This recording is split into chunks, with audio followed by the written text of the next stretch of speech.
You're listening to the Full and Thriving podcast, a place where courageous women come to break free from food obsession, heal their relationship with their body, and strive to live a life that's present, lighthearted, and meaningful. If you're listening, my wish is that this podcast serves as a catalyst that inspires you to nourish your body, nurture your mind, and energize your spirit. I'm your host, Meg McCabe, a certified life coach and eating disorder recovery coach with a PhD in having a good time. Just kidding about that last part. Anyway, thank you so much for listening and enjoy the show. Today's guest is a very special one because this is the first episode in which I've invited a male guest to join me on the show, and that guest is Aaron Flores. Aaron is an anti-diet, HAES-informed dietitian and certified body trust provider whose goal is to help his clients relearn what it means to be an intuitive eater and to reclaim body trust. Aaron has lived experience with disordered eating and chronic dieting and is here to remind all of us that male-identifying folks struggle with eating disorders too. So if you are a male listener or know any men who are struggling with an eating disorder, I highly recommend you share this episode with them so that they know that they are not alone and that their struggles are valid, even though the world is telling them that they're not so much, because the stereotype is that eating disorders are only for women, and that's just not true. In fact, approximately 1 in 3 people experiencing an eating disorder is male, according to the National Eating Disorders Association. So all those male listeners, just wanted to send you my love, my acknowledgement, and connect you with Aaron, because Aaron is such a powerful, supportive, encouraging voice in this field that needs to be heard. So with that, I hope you all enjoy this episode of the show. Hey, Aaron, how are you today? I'm doing well, Meg. It's great to be here, and thank you for having me on the show. Well, thank you so much for being on the show. This is a historic moment for the Full and Thriving podcast because you are the first man on the show, our first male guest. It's very exciting for me. How do you feel? It's a lot to live up to, but I think I can handle it.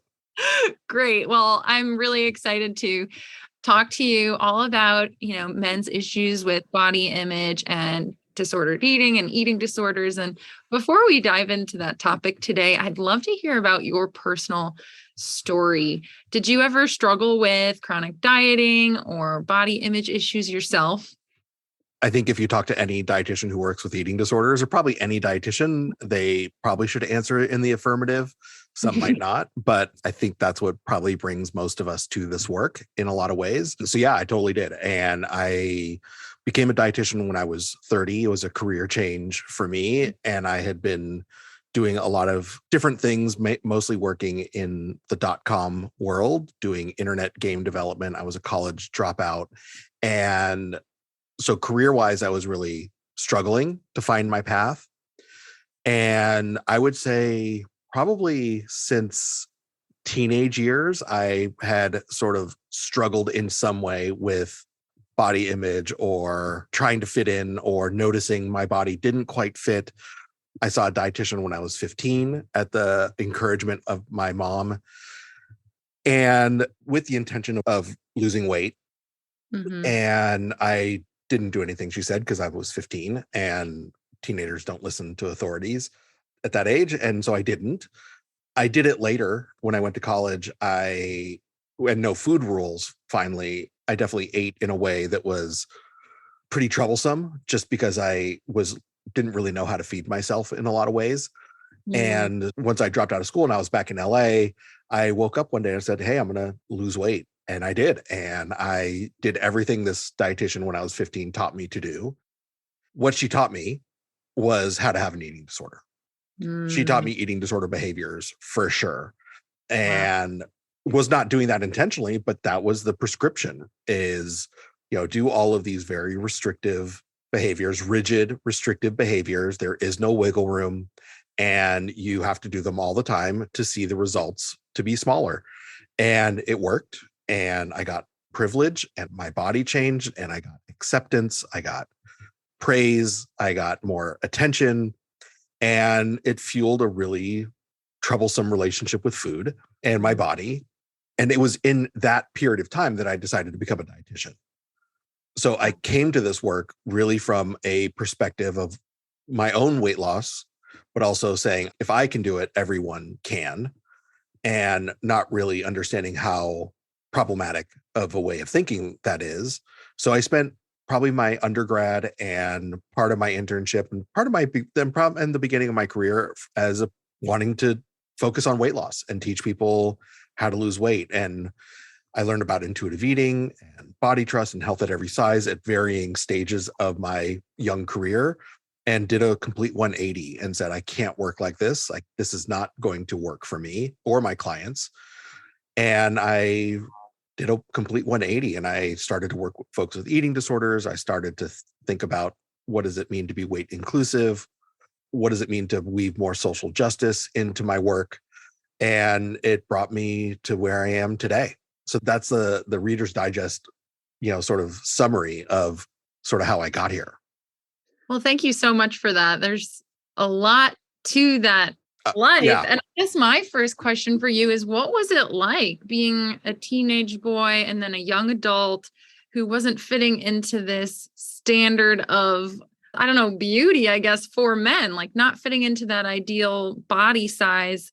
What was it like for you going through those years? Listen, being a teenager is hard, period. I don't want to go back to that time of my life for a lot of reasons. I mean, I think we're awkward. We're sort of learning what it means to be an adult and to differentiate from our families.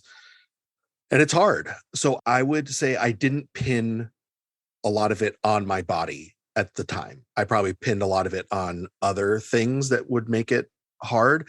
And I had a great group of friends. Right? It's not like I was bullied or isolated in any ways. I had a lot of connections, and we were a very tight group, both at school, and then I was very involved in a summer camp. And those were very great and positive things. And I noticed my body wasn't the same as others.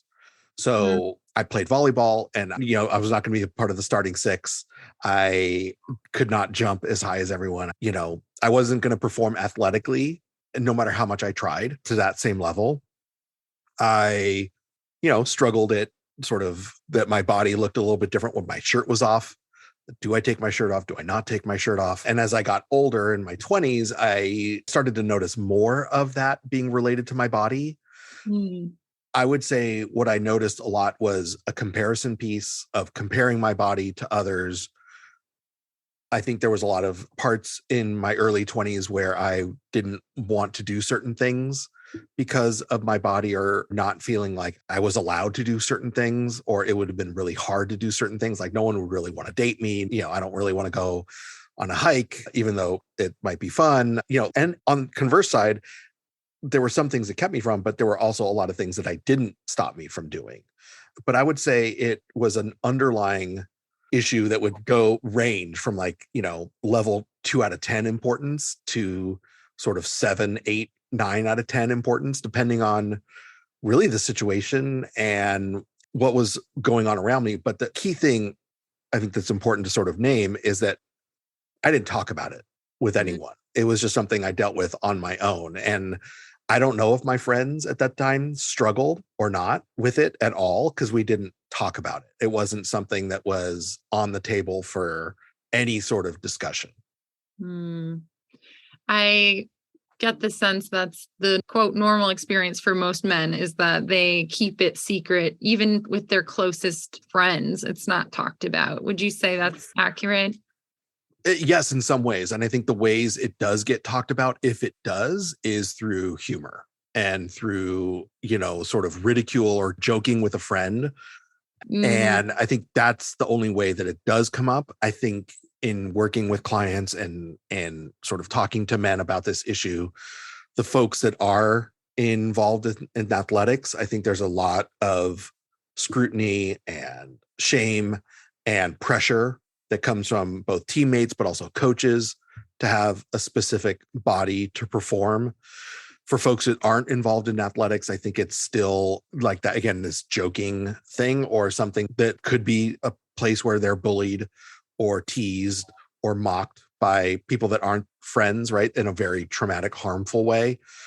So it comes up, but in nothing that is supportive. It's usually something that actually probably makes it worse or uses fear or shame as a motivator for change. Yeah, that's so sad. I always feel so bad for men in the sense that there is this, and I'm speaking from just my experience of observation, right? But like feeling like that sense of vulnerability is really hard to tap on a peer-to-peer level, which might be why the humor is used so much. Possibly. Yeah. And but I think it's also important to name that even as we look at across all genders, how people experience body image issues, especially as teenagers and especially as, in their 20s, even though there might be conversations about it or where it might be accessible, I don't know how many of those conversations are truly helpful or healing, right? I think it's a different kind of shame that different genders are going to experience this conversation around. I think everyone is being influenced by weight stigma and fat phobia and anti-fat bias and diet culture. It's impacting people in different ways, but I think the uniform experience is that no one's really getting any positive or compassionate support around this issue. Absolutely. I completely agree. It's a difficult topic and nobody is really trained unless you're a professional on how to have these productive, helpful, supportive conversations, maybe as a friend. Yeah. Yeah. And I would even say professionals are not very well trained. I think I fumble through it a lot and I do it all the time. I mean, I don't know how much training is really good out there about having these discussions for professionals. So again, I think zooming out, of course, we can't do it as friends because we're not seeing it really well done in a lot of spaces. Yeah. Right. So I think it is really challenging. And so it is really hard for a friend to give empathy because there's no framework for it. Wow. So fascinating. So bringing it back to your story, you also mentioned that you noticed you ended up experiencing more privilege once you did lose the weight. And what was that like for you going through, the eating disorder? And also, did you know it was disordered at the time? So I didn't know anything really about eating disorders. I had a very understandable, stereotypical understanding of what an eating disorder is. And I thought of it as the after school special, woman having a really hard time with food and being very thin and struggling in that way. So that was my idea of what an eating disorder was. So I didn't know it was problematic at all. I just thought I was a really good dieter, to be honest. How did it feel to get all those things? I hate to say it, but it was intoxicating. It was great, to finally have positive attention rather than feel invisible or feel like you're going to be mocked is great.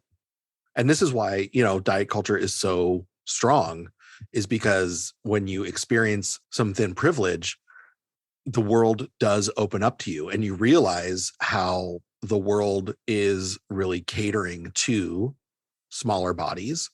And there are very sort of subtle and overt messages that being in a larger body is really not okay.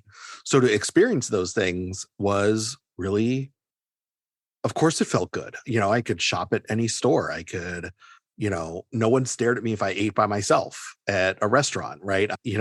Online dating was very different in the 90s than what it is today. But, people would answer my profile. I mean, I got compliments. Yeah, it felt great. And what no one knew is that I still wasn't happy on the inside. Like I still was like extremely rigid with food and had a lot of fear and anxiety around food and thought about food all the time.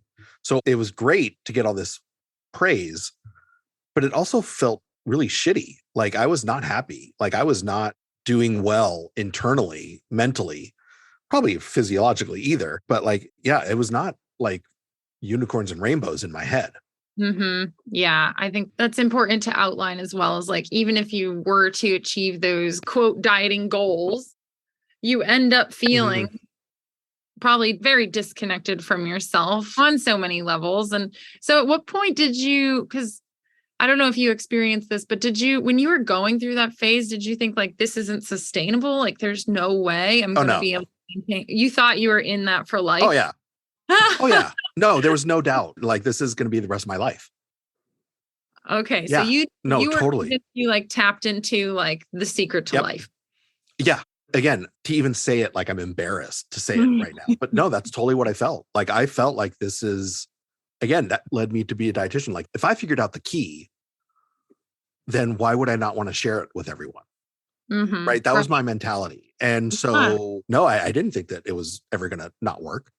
That was one thing, because I have lived experience with an eating disorder as well. Of course, there is a sense of privilege being in an eating disorder in a thin body and then recovering into a thin body. Like I don't have the same experience, but when I was in the depths of my eating disorder, there was a part of me that was like, this isn't sustainable at all. Like there's no way I'm going to maintain this. Like my voice was very loud. I knew my body was just waiting to kind of get back to its set point, but I didn't have the words for that. So I just wasn't sure if that's something you had felt, but it sounds like you were convinced that this was the golden ticket to like quote perfect life you dieting always promised. Yeah. Yeah. So I mean, I think over time I realized it's not right. Yeah. When like, I was like, I couldn't keep that rigidity. Right. And eventually like little things would show up and I'm like, oh my God, I can't be this rigid around food anymore. So I got to a point where I realized it wasn't sustainable, but I think in it, I was like, no, this is it. Yeah, that's so interesting to think about. So when did everything start to transform over to body trust, health and exercise, intuitive eating? How did you reach that point? I mean, really the key was I heard one of the co-authors of Intuitive Eating speak at a local professional meeting. Elise Resch talked about intuitive eating to a group of dietitians here in LA. And it led me to pick the book up and read it. I had been exposed to the book earlier, but it was her speaking that somehow gave me more curiosity around reading it. So I decided to read it. After I read it, I emailed her and just I reached out to her. I emailed her just to thank her for speaking and writing the book. And she responded and said, listen, I have supervision groups once a month. Would you like to come? And I was like, of course I'd like to come. And this is before Zoom or anything. So it was in LA and I, thankfully was in LA. And for once a month, I went to supervision and there were it would ebb and flow, but there were anywhere from 5 to 10 people in that supervision group. And that was really both my own therapy, but also my way of understanding intuitive eating, not just for me, but in this work. That led me to learn more about health at every size. That led me to think more about social justice and weight stigma. And that led me to learn about body trust and become a certified body trust provider. So all of that evolution did not happen overnight, right? I would say it probably took, 4 or 5 years of unlearning and maybe even longer to get there. So the reason I want to sort of say that or hone in on that is because there are folks who are, coming to this work now. And just to say, it takes time to unravel all this. It's not going to happen overnight. It's going to take some really long work on a personal level to apply it on a professional level. Yeah, it's definitely a slow learning process. Essentially, you're just unlearning all of those beliefs and rewiring your brain slowly and learning about the social justice behind it. And yeah, it's a process. And eating, I get to eat, give myself permission to eat. And that's hard. And, again, I think our bodies show up in this work, right? We're not monoliths. We're not, immune to all the things that we are supporting our clients with. So I had to go through all that personally as well. What's it like to go through that while you're supporting others? I mean, it's interesting for sure. I mean, I would say the personal work probably came first before I started to apply a lot of it professionally, because it also took a long time professionally to transition. So I would say I did a lot of sort of that personal stuff a little bit before I started to work with clients. But I think the thing that has been helpful is, there's a way of it opening the door to empathy in a different way, and in a way that other folks might sort of also say, like, I know you'll probably get it in some way of what this feels like to be in this. And that doesn't mean to someone without lived experience can't be empathetic. For me, just me, it makes it a little bit more accessible, right? To just be in that space and to say, yeah, it's really fucking hard. I get it.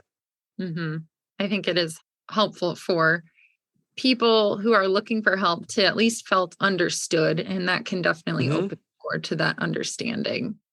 So another question I have for you is, what are some of the greatest challenges men face when it comes to healing their relationship with food in their body? Hey friends, I have a major announcement. If you are a regular listener of the show, you know that I am the founder of the Recovery Collective, which is the original online eating disorder recovery community for folks all over the world. Well, on September 20th, we will be opening membership doors again for the last time this year, welcoming an entire new group of beautiful humans who are on the path to healing their eating disorders. And guess what? You can be part of that group.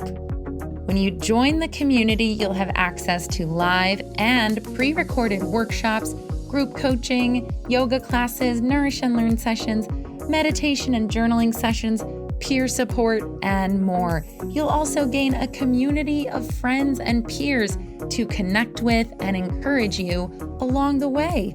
So head on over to show notes now and sign up for the waiting list.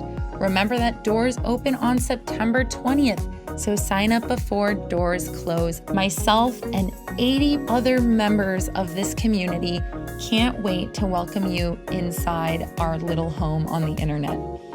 All right, so I'll catch you later. Now back to our planned content. I'll go back to something I said earlier about just my own experience. Is I think one of the biggest barriers is there's no community. And I think community is really healing. I think being witnessed, being understood, being seen is healing. It's part of the reason I started this new podcast called Men Unscripted, where I'm interviewing men about their body story. Is, I think telling your story, having people listen to it and say, hey, that's me, right, is healing. And so I think we're missing community. I think we're missing representation. I think we're missing a lot of folks coming forward and saying, no, it's really hard. Like, I don't like going to the pool or the beach, right? And like, I don't know what to do. Do I take my shirt off? Do I not take my shirt off? Do I avoid it? Dating is really hard, or, connecting with my partner is really hard because do they find me attractive still? I don't want to sort of be intimate with them. I think all of these layers with which it's can be challenging. There's no one sort of that people can look to and say, oh, they're talking about this, or their experience is similar to mine. And so when there's no representation, there's no stories, there's no community. And I think community, like I said, is a really important piece. I think the other piece that is really hurtful and such a problem is that I don't think a lot of people know. I don't know if a lot of male identified folks know that it's okay to struggle in this area. Or like even identifying that they are struggling in some way, right? It's just sort of gets pushed off into like, well, this is what it is. Like, it doesn't deserve attention, or I don't need to focus on it because, what's it going to do? Right. So I think some people are struggling and don't even realize how hard it is. And I think the last piece is the way in which masculinity and capitalism and patriarchy show up in our society. It makes having discussions like this for in a lot of ways. And so even if folks do want to talk about it, they don't know where to go. Like, they don't know who to go to talk about it. So like all of those, when you have like sort of these systems of oppression that go throughout our society, when we have no community and when we can't identify the struggle, I think it makes this perfect soup of like, this is going to get worse before it gets better. And we need to sort of think about how do we change that in order to provide a space for people to heal. All very good points. And honestly, I've even noticed, like I was saying to you earlier, I will get the rare direct message on Instagram from a male asking about eating disorder recovery. And sometimes I feel like the energy is more desperate because it's like they finally have someone to reach out to. Like they've identified me as someone they feel comfortable reaching out to.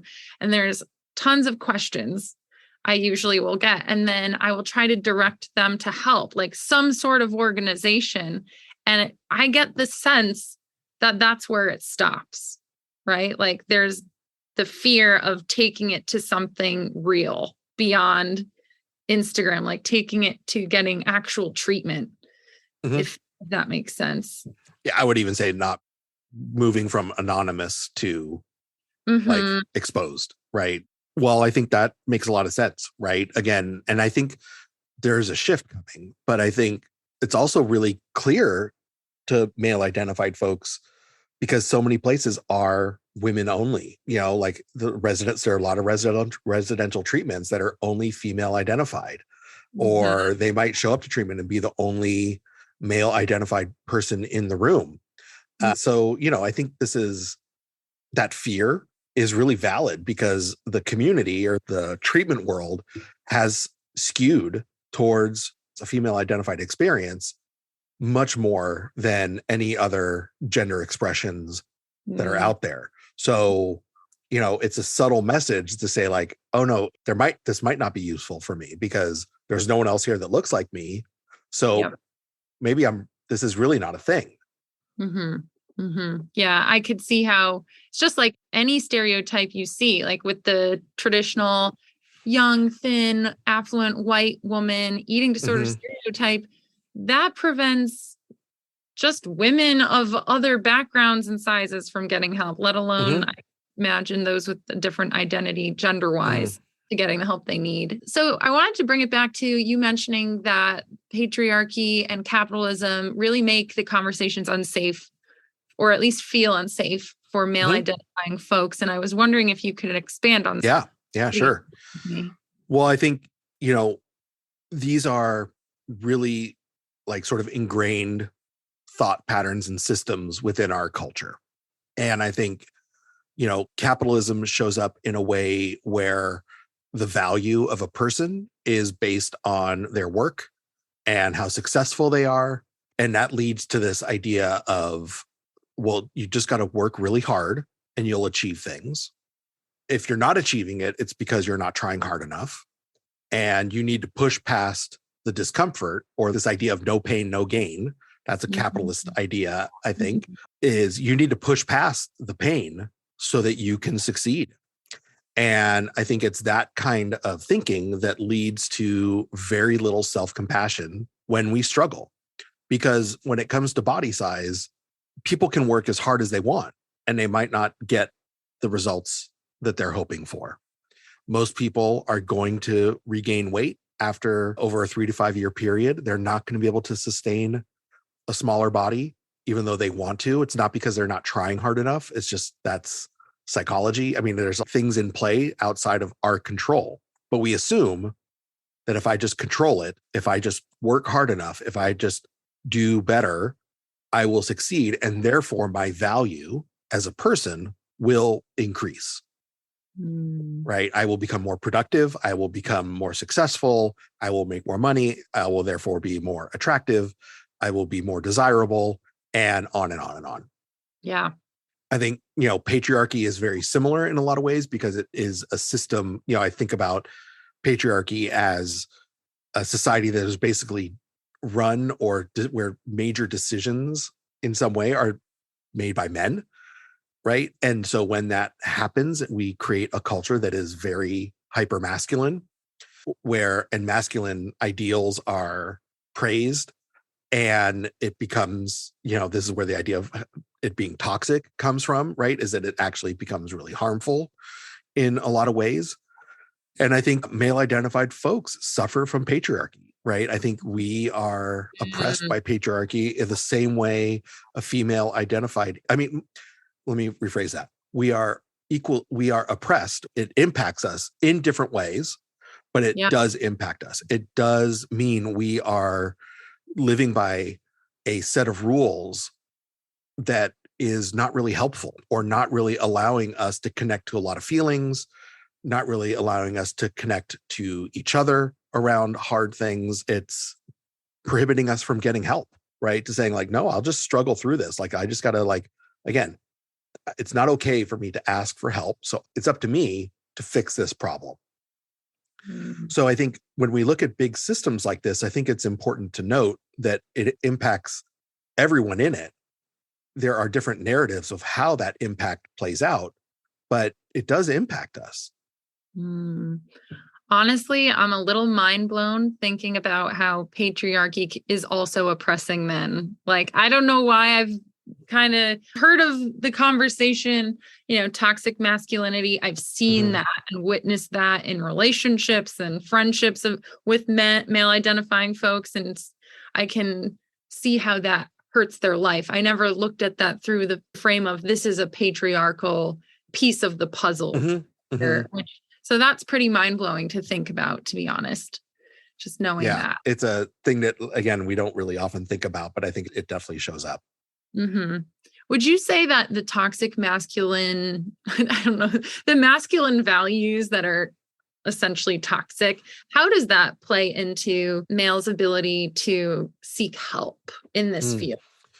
Yeah, like I said a little bit earlier, I think it plays in the role of like, it's really not we're not allowed to ask for help, or the kind of help that we're going to seek out is something more like, someone like Gary Vee or like Joe Rogan. Like, we're going to go for the help that says like, well, dude, I'm just taking this supplement and I'm biohacking this. And like, I've thought out the problem of my body better than my body. And so here are the tools or the hacks that I'm going to use to fix it. That's the help that we're going for, right? We're reinforcing this idea that you just have the sort of formula wrong. Here's a different formula. And if you apply this formula, here's the fix. Hmm. And I think it would be very radical for folks to say it's masculine to say there might not be a fix, right? It like, what if it's to say the help is about me being able to tolerate the discomfort and understand these feelings more and sit with these feelings more than having to quote unquote fix them. I think we could shift this idea of what is masculine to say being masculine is also about saying, I need help. Being masculine is also being vulnerable to each other and to our partners and to our loved ones and to the world. And I think it's the sort of what the help that people seek is more about coming up with a better fix rather than trying to acknowledge the feelings that come with it. That's so typical, like male female dynamic too. If you take it out to relationship where the woman comes to her partner with a problem, and instead of listening, validating, the male immediately jumps to, how do I fix this? How do I fix this? And Mhm. it causes that almost relationship struggle too, because that Yeah, seems to be the automatic nature that has right, been kind of patterned into right. identifying folks. A- And I would even say, like, I think patriarchy reinforces gender norms and that Mm, this is what it has to right, look like. Right. And I right. think that's sort of what you're speaking to, right? Is that like we're sort of saying, like, this is what it means to be male identified. This is what it means to be female identified, and not honoring the spectrum with which gender shows up, honoring the fact that, I can express my gender in many different ways and I don't have to conform to one rule of how to do that. Yeah, absolutely. So, another question I have for you is how might you help men, like as in your role right now, how do you help men reach body acceptance? Mhm. And would you say there's a different approach to helping men than to helping women? And I know there's so many genders in between, so I Mhm, mhm, apologize for this kind of like dual gender conversation. mhm, I know there's so much in between, but how mhm. would you say the approaches are currently, if any? Yeah. Well, for all the men I work with, I have a line of supplements that I sell them, and I give them a new formula to fix their body. And it's really easy. No, just kidding. I was like, what? Yeah, you're right. Right. Yeah. Okay. No, I think one of the things that I try to do in my work, I think it's really important to validate someone's experience. And to, with the folks that I work with individually, and I also have a men's group that I run, I think a big part of it is being able to hold space for someone and say, your experience is valid. You're not making it up. It's totally understandable why you feel this way. And by doing that, we open the door to saying, okay, if I'm allowed to feel these things, or it's normal to feel these things, how do I work on, again, tolerating it, understanding it's okay to feel these feelings and allow them to move through me rather than fixating on them or ignoring them or, trying to numb them. It's sort of saying like, what you've been doing to cope with these feelings is valid also, right? Mm. You're just trying to make it better.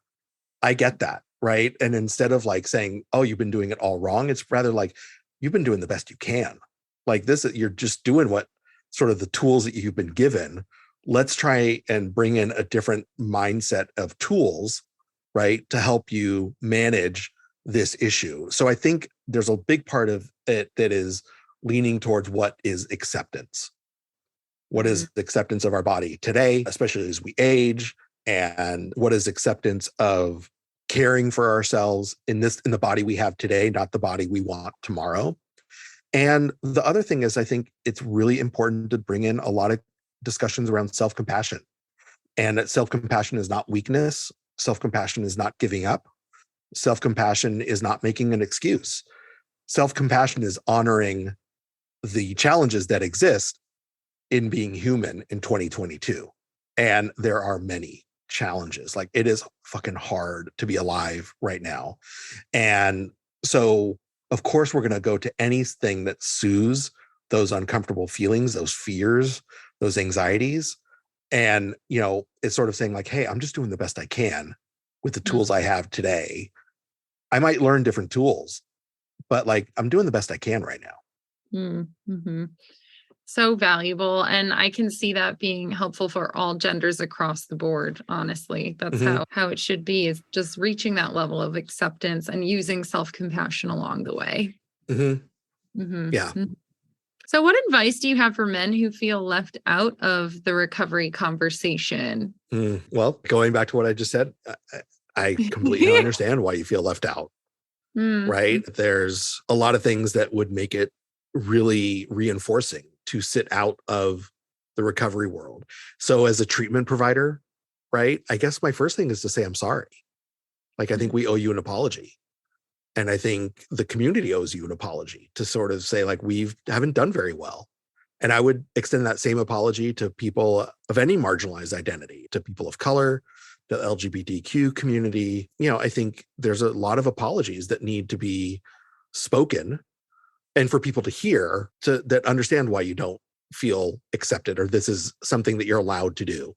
The other part then is also to understand that recovery is really hard.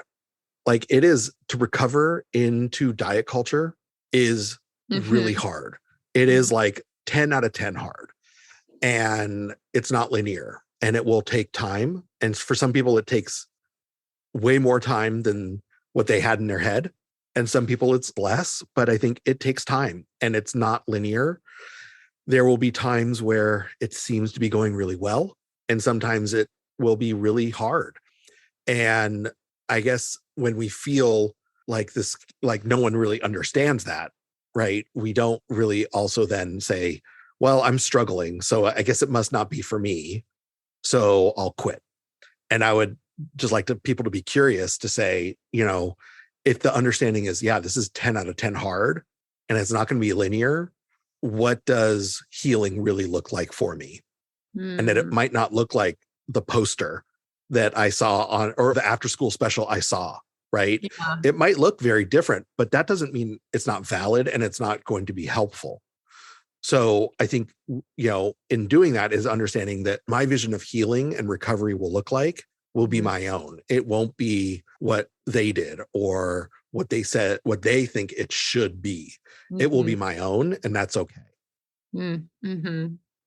Recovery is so different for everyone. It's a different path and it's an expression of that person, right? And it's helpful to remember that it's not going to look like anyone else's. So yes, I completely hear you on that. What advice would you give to men who are sick, who have an eating disorder?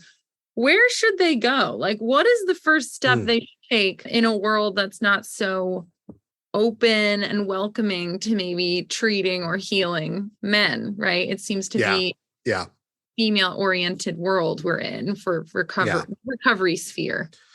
It's interesting. I think a lot of folks that I work with are starting, or their entry point is to talking about it with their therapist or their social worker or, their psychoanalyst, whatever it is. So I think for a lot of folks, having the discussion there is probably a really good step, right? And sort of knowing that, like, hey, I know I probably need to talk about food. I don't want to, right? This is like not okay. My brain's telling me this is not okay, but I also think I need to talk about it. So I think that, to me, that's a very interesting place to look at, is like, if you're in therapy already, bring it up, like talk about food with them. I think there are a lot of treatment centers across the country that are doing, in the United States, I'll speak from experience there, that are doing a lot of good work. And I think it's okay to call those admissions teams and to say, like, hey, I might need an assessment. Like, this is something I've been struggling with. Because oftentimes the screening, right, that a doctor might do or that some other healthcare provider might do is going to fall through the cracks, right? So it's going to take someone advocating for themselves to say, hey, I need some help. Like, this is, again, just like you said with your own experience, like, I know that this is not sustainable. I don't know what forward looks like, but I got to start somewhere. And so, reaching out to those admissions teams is great. I think any of the sort of nonprofit organizations that are across the country, like NEDA, the Alliance, which is on the East Coast, ENAD, right? I think all of these places are really good places to start also, as a way to sort of say, hey, like, where are the conversations, or where's the sort of ways in which I can lean into this healing? And, I would also say, like, find a really good dietitian out there who is versed in these types of conversations, not someone who's going to say, oh, you're struggling with binge eating and you're in a larger body. Well, let's just give you a low calorie meal plan and then that'll help fix it. Right. It's finding a dietitian who knows eating disorders to sort of say, like, this is really scary, but I think I need to start talking about this. And I think those are great places to start. I would also say, if you notice your friend struggling, I think just saying, hey, I see you sometimes having a really hard time with these things. If you ever want to talk about it, I'm here to listen. I'm not pressuring you, right? But if you ever want to talk about it, dude, give me a call and I'm going to listen, right? Like, I think how amazing would it be if our community, right, shows up and says, hey, if I see someone struggling, I'm going to ask them if I can help in some way. It's really relieving to even hear you just bring up as a reminder, which is men can have those conversations with their friends. Oh, right? Totally. It's like it's just really helpful. And I'm sure there are probably many female identifying folks or queer folks on here who have male friends they're concerned about, who they would want to just kind of give them a gentle nudge about opening a conversation or potentially getting resources or help. Yeah. Okay. So, oh man, I know we're coming up on time. I have like 2 quick questions I want to ask you, if you're okay with that. I'm good. Yeah. Don't worry. Okay. So bringing it back to kind of the main listeners on this podcast, there's a lot of female identifying folks on this podcast. So, while I was writing these questions, I was thinking there might be a little bit of resistance or even like resentment bubbling, just knowing that we're inviting like a male into a female space. We're starting to open up men into this conversation. So what do you have to say to women who have been kind of harmed by comments or jokes and the beauty standards that have been set by men, due to patriarchy. And, Yeah. we've received all these messages that seem to be from men Yeah. about our bodies. Yeah. Well, this is another chance for me to say, like, I'm sorry. Like, there's so many stories of people who have been harmed by misogynistic ways of thinking around body. And, it's understandable why you would want a safe space that is free when there's trauma, right? Like, we don't want to be re-traumatized, right? We don't want to be in a space where that could happen. And so I get that. I completely understand. And I think I think it is acceptable and understandable to have spaces that are going to feel much safer around difficult conversations for a lot of folks. That's going to be really necessary. And I completely understand that. And there is also, when appropriate for people, right? I think there's a way to also heal that by understanding that that misogyny, right? That sexism, that those beauty standards are impacting male identified folks as well. And again, it's a different experience, but there is an impact. And as we can come together and hear those impacts and hear the healing, right? Or hear the experiences, that's what leads to a lot of healing, right? So for some folks, male identified, hearing the impact of, I would even say like porn, right? And the impact of, like things like Victoria's Secrets or beauty standards, hearing the impact of that on folks and just hearing it, not getting defensive, but just listening. Oh, like I might, because of my privilege as a male, I might not have ever thought about it in this way. But I think it's important to hear those stories, right? And I think that can provide a better understanding of all the harm that is done across so many folks when it comes to these things. So I think I really appreciate people's choice in that, right? That like, yeah, I might need a space that feels safer right now. That's totally understandable. And I think when we can come together as a group, that there is also opportunities for healing, So I think it's really understandable to be apprehensive. And in my work, especially as I was beginning to work in eating disorders, like pretty much 99% of my clients were female identified. Wow. And I would say a large percentage of them had some form of sexual trauma. And it was really important for me as a male provider to think about what I do physically in a room, right? How I carry myself, how I sit, how I position furniture, right?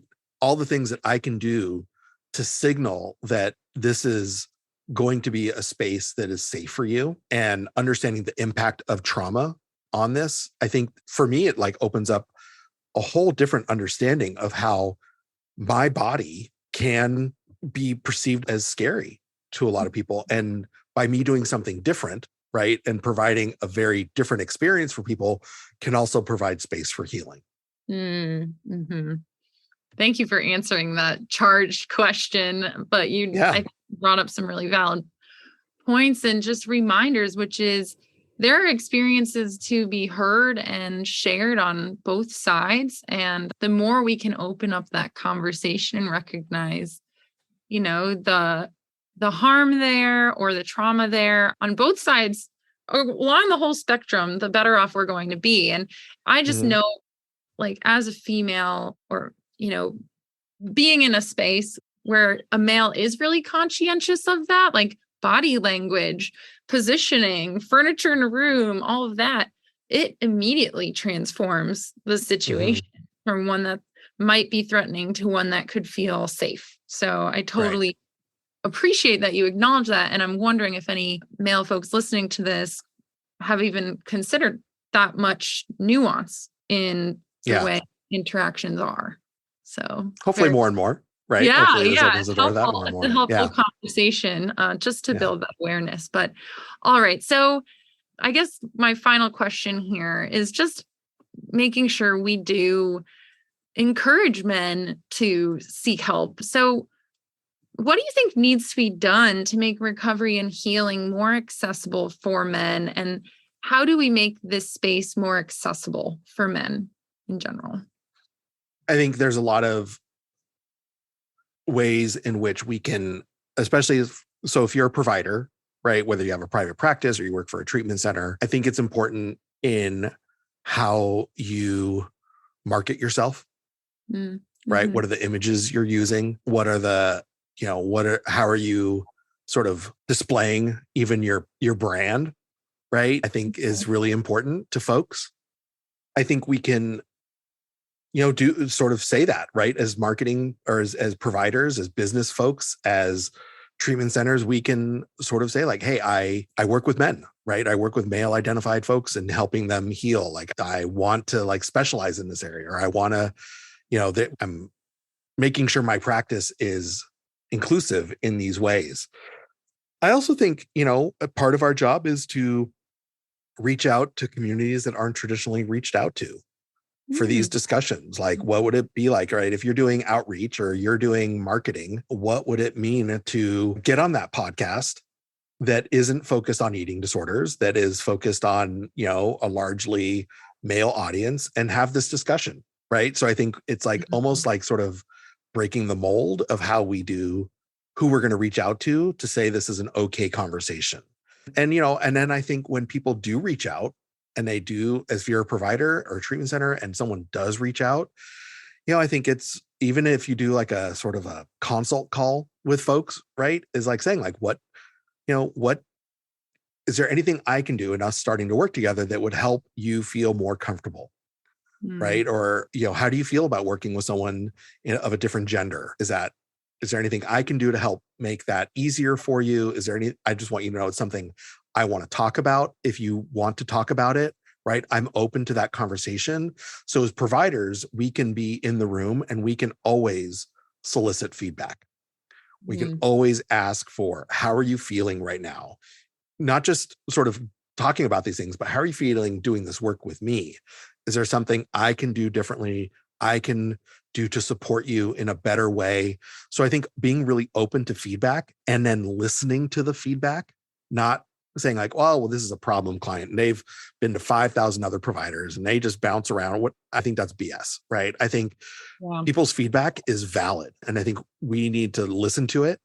We need to take it in, see it as a gift, and then be curious about what that feedback means for our work. So I think there's a lot of things we can do to sort of bring down the veil of what we're allowed to talk about in a session that might help people feel like, oh, I have more of a voice in here than I thought, right? I'm allowed to actually talk about my discomfort of working with a female identified provider or someone who's in a smaller body, right? I'm allowed to talk, or someone who's in a bigger body. Like it's okay to talk about this stuff rather than just sweep it under the rug. That's really helpful for everybody to hear, is that you're allowed to, if anywhere in therapy or with your providers, kind of be more radically honest than you might be in any other space. So opening up about your vulnerabilities and feelings about them specifically as a provider, and the provider opening that door. Well, inviting that conversation to be had. That's so powerful. Yeah. Well, all right, Aaron. So you have been such a wealth of knowledge and information for us. I was really curious if you could just share, any resources you have or resources that you know of that could be supportive of male listeners, but also anyone listening. Well, like I said, my line of supplements will be on Etsy. Very soon. No, just kidding. So my website is my name, AaronFloresRDN.com. So you can check me out there. I have an Instagram page of the same name, Aaron Flores RDN. And I just started a new podcast called Men Unscripted. And I mentioned it before, but what I'm doing is interviewing men about their body story, and they're all anonymous. So they're all using aliases so that they can be really vulnerable and share what it's been like for them to live in their body, both really hard stuff and also like the ways in which they're maybe starting to heal and do better or feel more embodied. So I think that's a really great resource for everyone to sort of listen to and understand. I think I'm not the only person doing this work. And I think there are other folks out there that are sort of talking about these things. I really enjoy Matt McGorry. He's an actor. He's got a great Instagram. I think the book Heavy by Kisei Layman is amazing. It's his memoir about being a Black man in a larger body growing up in the South is really amazing. And I think, once you sort of uncover some of these things, I think you'll find a lot of other folks doing things like this and having these conversations that are actually really amazing. I'm so happy that you could help open that door today and provide, your resources, but also shed light on some other folks out there doing this work. Because it's so great when you can kind of go down this rabbit hole of, well, now I found Aaron's work. Who else is out there? Yeah. How many voices can I surround myself with to normalize or bring less shame around my own experience? So, yeah. Mm-hmm. Well, Aaron, again, thank you so much. It's been a true pleasure speaking with you, and I hope you have a wonderful rest of your day. Yeah, thanks, Meg. I really am happy to talk to you today. Awesome. All right. Bye.